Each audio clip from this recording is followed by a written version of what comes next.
DVC জল ছাড়ছে, ভাসছে বাংলার বিভিন্ন এলাকা, দক্ষিণবঙ্গ ভাসছে। আর এই নিয়ে আবার রাজ্য ডিভিসি সংঘাত। ডিভিসি যেভাবে জল ছাড়ছে, না জানিয়ে জল ছাড়ছে, এই রকমই অভিযোগ দিয়ে চিঠি, রাজ্য সরকারের চিঠি ডিভিসিকে। কথা বলবো প্রতিনিধি সোমরাজের সঙ্গে। সোমরাজ, আবার সংঘাত তীব্র। একদমই, দেখো, দামোদর ভ্যালি কর্পোরেশনকে ফের প্রতিবাদ চিঠি রাজ্যের তরফে দেওয়া হয়েছে। মূলত রাজ্যের সেচ দপ্তরের চিফ ইঞ্জিনিয়ার ওয়েস্ট ডিভিশনে এই চিঠিটি দিয়েছেন, যেখানে তিনি বলছেন যে পরিকল্পনা করে কেন ডিভিসির তরফে জল ছাড়া হচ্ছে না, যেখানে ইতিমধ্যেই বৃষ্টির দরুন রাজ্যের বিশেষ করে পশ্চিমাঞ্চলের এবং দক্ষিণবঙ্গের একাধিক নদীর জলস্তর বেড়েছে। দামোদরের যে নিম্ন অববাহিকাগুলি রয়েছে সেগুলি ইতিমধ্যেই জল জমতে শুরু করেছে। সেক্ষেত্রে একদিকে যখন নদীগুলির জলস্তর বাড়ছে, সেখানে কেন ডিভিসির তরফে পরিকল্পনা করে জল ছাড়া হচ্ছে না? গত 24 ঘন্টায় 49,000 কিউসেক জল ছেড়েছে ইতিমধ্যে ডিভিসি, এবং আরো নতুন করে জল ছাড়ার আশঙ্কাও রয়েছে। এবং সেক্ষেত্রে আগামী কয়েকদিন বিহার, ঝাড়খণ্ডে প্রবল বৃষ্টিপাতের সম্ভাবনা রয়েছে। সেই বৃষ্টির দরুন ডিভিসি ফের জল ছাড়তে বলে আবারে আশঙ্কা করা হচ্ছে। নতুন করে আরামবাগ, চন্দ্রকোনা, পশ্চিম মেদিনীপুরের, অন্যদিকে খানাকুল, উলুবেড়িয়ার মতো এলাকাগুলি প্লাবিত হওয়ার আশঙ্কা তৈরি হয়েছে। কার্যত বন্যার মতো পরিস্থিতি তৈরি হওয়ার আশঙ্কা রয়েছে। সেক্ষেত্রে দামোদর ভ্যালি কর্পোরেশন যাতে পরিকল্পনা করে জল ছাড়ে, অযথা যাতে জল না ছেড়ে দেয়, সেই নিয়ে এই রাজ্যের তরফে প্রতিবাদ চিঠি ডিভিসিকে দেওয়া হয়েছে বলেই নবান্ন। আর এদিকে রাজ্যের অভিযোগ ওঠালো ডিভিসি, জল ছাড়ার তথ্য সিডব্লিউসি মারফত, সেন্ট্রাল ওয়াটার কমিশন মারফত দেওয়া হয়। সেচ দপ্তরের আধিকারিকদের জানানো হয়। রাজ্যকে চিঠিতে জবাব ডিভিসির। রিজার্ভারে কেন জল ধরে রাখা, তা নিয়ে অবশ্য চুপ ডিভিসি। আর এবার ঘাটালের ছবি দেখুন। আবার দুর্ভোগ ঘাটালে, কারণ ডিভিসির ছাড়া জল। ঘাটালে জল বাড়ছে ঝুমি নদীর, বিভিন্ন নদীর জল বাড়ছে।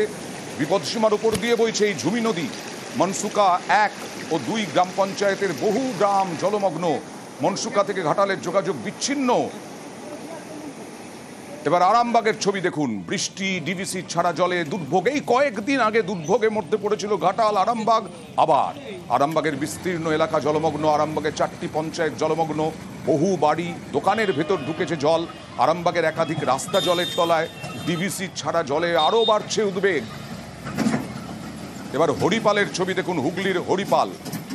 টানা বৃষ্টি, ডিভিসির জল ছাড়ার জের। হুগলিতে ধান চাষে ব্যাপক ক্ষতি। হরিপালের 3টি পঞ্চায়েতে ধান চাষের ক্ষতি। জলে জলমগ্ন একেবারে।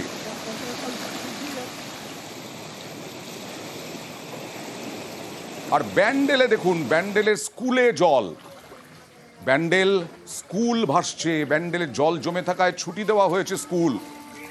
সোমবার পর্যন্ত স্কুল বন্ধের সিদ্ধান্ত। বৃষ্টি না কমলে দুর্ভোগ বাড়ার আশঙ্কা। জল জমে থাকায় বাড়ছে পোকার উৎপাত। জানতে আজকে স্কুল বন্ধ যে? না, জানতাম না আজকে স্কুল বন্ধ। কেন বন্ধ, কি জন্য? জল জমে গেছে ওদিক বৃষ্টি হওয়ার ফলে।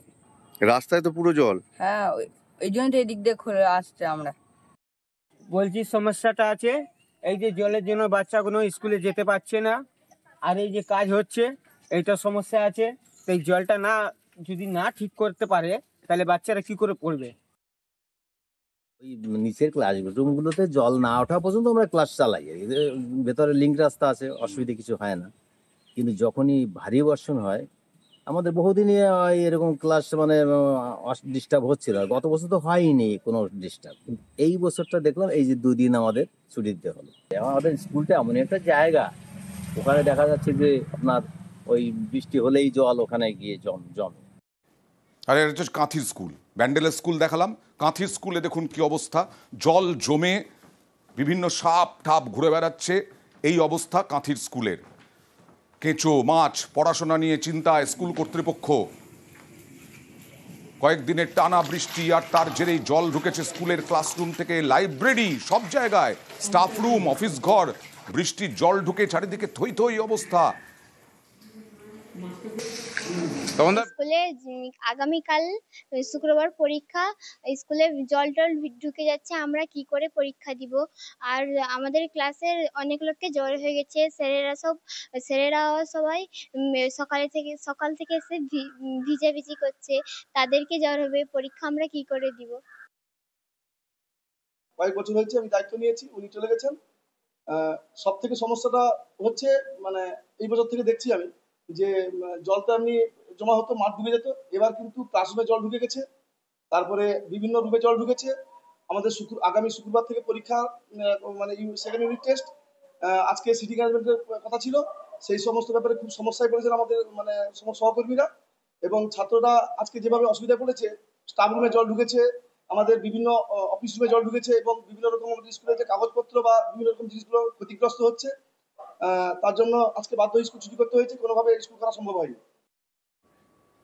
তিলপাড়া জলাধারের কি হবে? তিলপাড়া জলাধারে আরো ফাটল, দেখুন আরো ফাটল। এই মুহূর্তে কথা বলবো প্রতিনিধি সুপ্রতিমের সঙ্গে।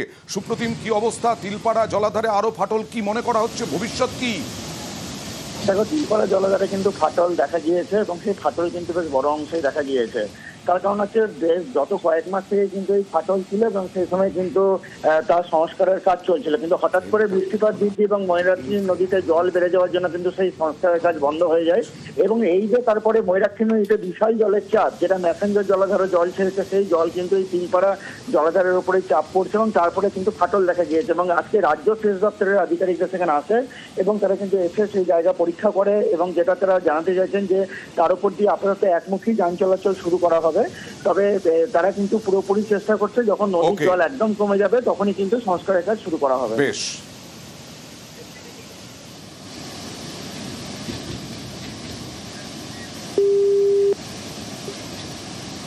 ডিভিসি জল ছাড়ছে, ভাসছে বাংলার বিভিন্ন এলাকা, দক্ষিণবঙ্গ ভাসছে, আর এই নিয়ে আবার রাজ্য ডিভিসি সংঘাত। ডিভিসি যেভাবে জল ছাড়ছে, না জানিয়ে জল ছাড়ছে, এই রকমই অভিযোগ দিয়ে চিঠি, রাজ্য সরকারের চিঠি ডিভিসিকে। কথা বলবো প্রতিনিধি সোমরাজের সঙ্গে। সোমরাজ, আবার সংঘাত তীব্র।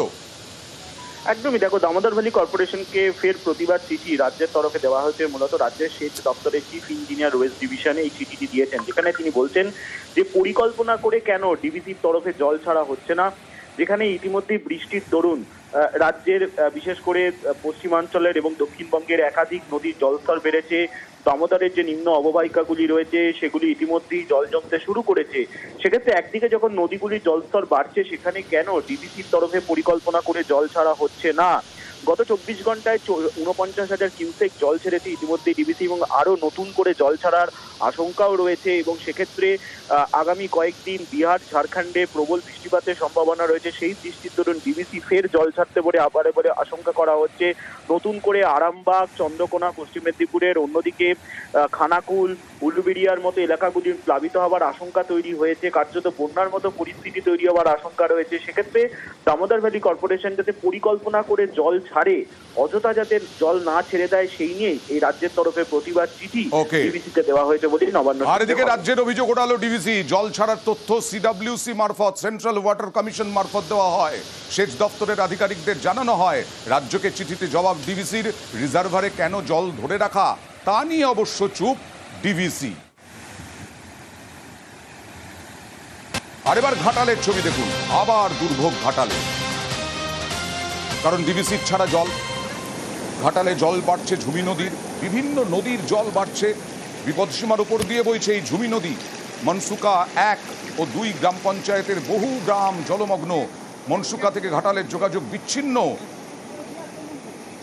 এবার আরামবাগের ছবি দেখুন, বৃষ্টি, ডিভিসি ছাড়া জলে দুর্ভোগ। এই কয়েকদিন আগে দুর্ভোগের মধ্যে পড়েছিল ঘাটাল, আরামবাগ। আবার আরামবাগের বিস্তীর্ণ এলাকা জলমগ্ন। আরামবাগের 4টি পঞ্চায়েত জলমগ্ন, বহু বাড়ি, দোকানের ভেতর ঢুকেছে জল। আরামবাগের একাধিক রাস্তা জলের তলায়। ডিভিসি ছাড়া জলে আরও বাড়ছে উদ্বেগ। এবার হরিপালের ছবি দেখুন, হুগলির হরিপাল। টানা বৃষ্টি, ডিভিসির জল ছাড়ার জের, হুগলিতে ধান চাষে ব্যাপক ক্ষতি। হরিপালের 3টি পঞ্চায়েতে ধান চাষের ক্ষতি, জলে জলমগ্ন একেবারে।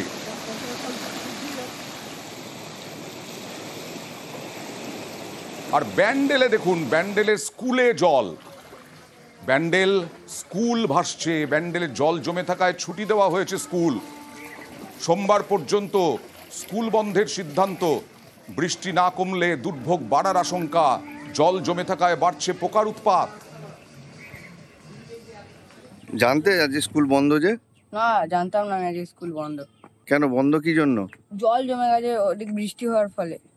রাস্তায় তো পুরো জল। হ্যাঁ, এই জন্য তো এদিক দিয়ে খুলে আসছে আমরা। বলছি সমস্যাটা আছে, এই যে জলের জন্য বাচ্চাগুলো স্কুলে যেতে পারছে না, আর এই যে কাজ হচ্ছে এইটা সমস্যা আছে। তো এই জলটা যদি না ঠিক করতে পারে তাহলে বাচ্চারা কি করে পড়বে? ওই নিচের ক্লাসরুমগুলোতে জল না ওঠা পর্যন্ত আমরা ক্লাস চালাই আর কি। ভেতরে লিঙ্ক রাস্তা আছে, অসুবিধা কিছু হয় না। কিন্তু যখনই ভারী বর্ষণ হয় আমাদের বহুদিনই এরকম ক্লাস মানে ডিস্টার্ব হচ্ছিল। গত বছর তো হয়নি কোনো ডিস্টার্ব, কিন্তু এই বছরটা দেখলাম এই যে 2 দিন আমাদের ছুটি দিতে হলো। আমাদের স্কুলটা এমন একটা জায়গা, ওখানে দেখা যাচ্ছে যে আপনার ওই বৃষ্টি হলেই জল ওখানে গিয়ে জমে। আর এটা হচ্ছে কাঁথির স্কুল, ব্যান্ডেলের স্কুল দেখালাম। কাঁথির স্কুলে দেখুন কি অবস্থা, জল জমে বিভিন্ন সাপ ঠাপ ঘুরে বেড়াচ্ছে। এই অবস্থা কাঁথির স্কুলের। কেঁচো মাছ, পড়াশোনা নিয়ে চিন্তায় স্কুল কর্তৃপক্ষ। কয়েকদিনের টানা বৃষ্টি আর তার জেরেই জল ঢুকেছে স্কুলের ক্লাসরুম থেকে লাইব্রেরি, সব জায়গায় স্টাফ রুম, অফিস ঘর। বৃষ্টির জল ঢুকে চারিদিকে থই থই অবস্থা। স্কুলে আগামীকাল শুক্রবার পরীক্ষা, স্কুলে জল টল ঢুকে যাচ্ছে, আমরা কি করে পরীক্ষা দিব। আর আমাদের ক্লাসের অনেক লোককে জ্বর হয়ে গেছে। স্যারেরা সবাই সকাল থেকে এসে ভিজাভিজি করছে, তাদেরকে জ্বর হবে, পরীক্ষা আমরা কি করে দিব। কয়েক বছর হয়েছে আমি দায়িত্ব নিয়েছি, উনি চলে গেছেন। সব থেকে সমস্যাটা হচ্ছে মানে এই বছর থেকে দেখছি আমি যে জলটা এমনি জমা হতো, মাঠ ডুবে যেত। এবার কিন্তু ক্লাসরুমে জল ঢুকে গেছে, তারপরে বিভিন্ন রুমে জল ঢুকেছে। আমাদের আগামী শুক্রবার থেকে পরীক্ষা, মানে সেকেন্ড ইউনিট টেস্ট। আজকে সিটি ম্যানেজমেন্টের কথা ছিল, সেই সমস্ত ব্যাপারে খুব সমস্যায় পড়েছেন আমাদের মানে সহকর্মীরা এবং ছাত্ররা। আজকে যেভাবে অসুবিধায় পড়েছে, স্টাফ রুমে জল ঢুকেছে, আমাদের বিভিন্ন অফিস রুমে জল ঢুকেছে এবং বিভিন্ন রকম আমাদের স্কুলের যে কাগজপত্র বা বিভিন্ন রকম জিনিসগুলো ক্ষতিগ্রস্ত হচ্ছে। তার জন্য আজকে বাধ্য হয়ে স্কুল ছুটি করতে হয়েছে, কোনোভাবে স্কুল করা সম্ভব হয়নি। তিলপাড়া জলাধারের কি হবে? তিলপাড়া জলাধারে আরো ফাটল, দেখুন আরো ফাটল। এই মুহূর্তে কথা বলবো প্রতিনিধি সুপ্রতিমের সঙ্গে। সুপ্রতিম, কি অবস্থা? তিলপাড়া জলাধারে আরো ফাটল, কি মনে করা হচ্ছে, ভবিষ্যৎ কি? দেখো, তিলপাড়া জলাধারে কিন্তু ফাটল দেখা গিয়েছে এবং সেই ফাটল কিন্তু বেশ বড় অংশেই দেখা গিয়েছে। তার কারণ হচ্ছে বেশ গত কয়েক মাস থেকে কিন্তু এই ফাটল ছিল এবং সেই সময় কিন্তু তার সংস্কারের কাজ চলছিল, কিন্তু হঠাৎ করে বৃষ্টিপাত বৃদ্ধি এবং ময়ূরাক্ষী নদীতে জল বেড়ে যাওয়ার জন্য কিন্তু সেই সংস্কারের কাজ বন্ধ হয়ে যায়। এবং এই যে তারপরে ময়ূরাক্ষী নদীতে বিশাল জলের চাপ, যেটা ম্যাসেঞ্জার জলাধারে জল ছেড়েছে, সেই জল কিন্তু এই তিলপাড়া জলাধারের উপরে চাপ পড়ছে এবং তারপরে কিন্তু ফাটল দেখা গিয়েছে। এবং আজকে রাজ্য সেচ দপ্তরের আধিকারিকরা সেখানে আসে এবং তারা কিন্তু এসে সেই জায়গা পরীক্ষা করে এবং যেটা তারা জানাতে চাইছেন যে তার উপর দিয়ে আপাতত একমুখী যান চলাচল শুরু করা হবে। তবে তারা কিন্তু পুরোপুরি চেষ্টা করছে, যখন নদীর জল একদম কমে যাবে তখনই কিন্তু সংস্কারের কাজ শুরু করা হবে। বেশ।